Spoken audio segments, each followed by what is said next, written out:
Good afternoon, everyone. So, as Benny said, I'm Juliette Pearce, manager of the My Voice project, and I'm absolutely delighted to be here at the launch of My Voice in London. My Voice started back in 2015 at Heathlands Village in Manchester, where Margit Cohen, a 92-year-old resident of our care home, stopped me in the corridor and said, "I need you to tell my life story, my whole life story, before I die." And then she added, "in my words." And that was the challenge, not ghostwritten, but in my words. That heartfelt request ignited the spark that led to the creation of My Voice. Margit came to Britain alone on the kinder transport in 1938 and had never told her story before. Capturing Margit's distinctive voice became the essence of this project and gave it its name, My Voice.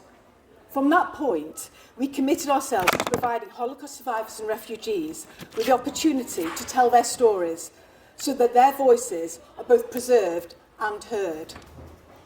But this project is not just about producing books, it is about the process. For a survivor to recount their life story is no easy thing, and producing every life story book involves hundreds of hours of very challenging work. Our unique methodology places the storyteller at the centre of the process, looking after their well-being and providing a safe environment for them to recount their remarkable stories. It is also about shared experiences, the trust built, the friendships forged, and the intergenerational connections created. These life stories are full of hope, resilience, and remarkable achievements. They serve as a testament to the enduring spirit of those who lived through some of history's darkest times. At the heart of My Voice are our dedicated volunteers, who are trained and supported by the My Voice team, both here in London and Manchester. We have befrienders who take the oral histories, transcribers, researchers, photographers, editors, proofreaders, designers, and support volunteers. Without their selfless contributions, the completion of our 42 life story books, with 16 more in production, would not be possible. When we started this project, we couldn't have imagined that these life story books would be such an important educational resource, and yet we are told time and time again by teachers that they are indeed a valuable educational resource. These books bring history to life through intimate portrayals of individual stories and help challenge misconceptions, prejudice, and stereotyping. To accompany the books, we are also making short films of storytellers reading from their books. Whilst each life story book is both fascinating and powerful in its own right, there is a sense in which the whole collection is greater than the sum of its parts. The collection includes camp survivors, kinder transport children, hidden children, refugees, passengers on the St. Louis, children rescued by Frank Foley, the Quakers, and Nicholas Winton. All this is such rich material for teachers. It is an honour and privilege for us to work with our inspirational storytellers and to be entrusted with their life stories. We have made a promise to them that their incredible stories will be used in schools, universities and museums across the country, and we are collaborating with educational partners to make this happen. We know the power of these stories. Just last week, we held 2 events where over 550 young people were captivated by 2 of our storytellers reading from their books. You could hear a pin drop. I'm sure it's an experience that none of these young people will ever forget. We are also working with several schools to pilot how these books can be used in the classroom. In one of these schools, the head of history has completely rewritten the Year 9 lessons on the Holocaust. They are now currently focusing on 5 of our life stories.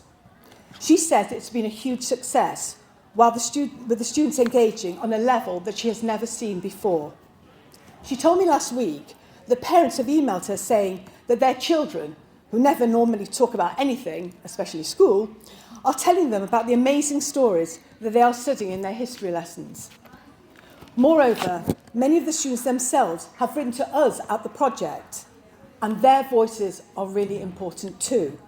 Joshua says, "Reading and studying these stories had made me appreciate the small things in my life and has massively affected the person that I am becoming. I will remember this for the rest of my life, and I am very grateful. Samantha says, it has inspired me and many others in our class and has changed my outlook on life drastically. Learning about the survivors in our lessons has made me realise that I was taking life for granted. It provides a student with a new perspective on how we should live our lives. So many of our storytellers want their life stories to be used to help educate the next generation, and are delighted that their books are starting to be used in this way.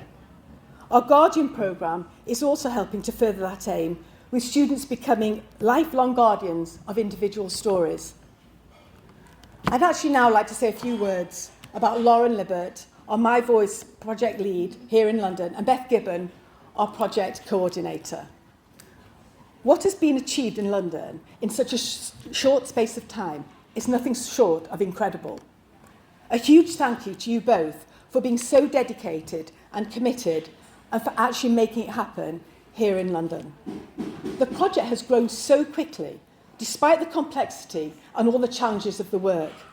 You have done a truly amazing job, and you should be very, very proud. In the void created by the loss of 6 million Jewish lives during the Holocaust stand the precious few stories of those who did survive.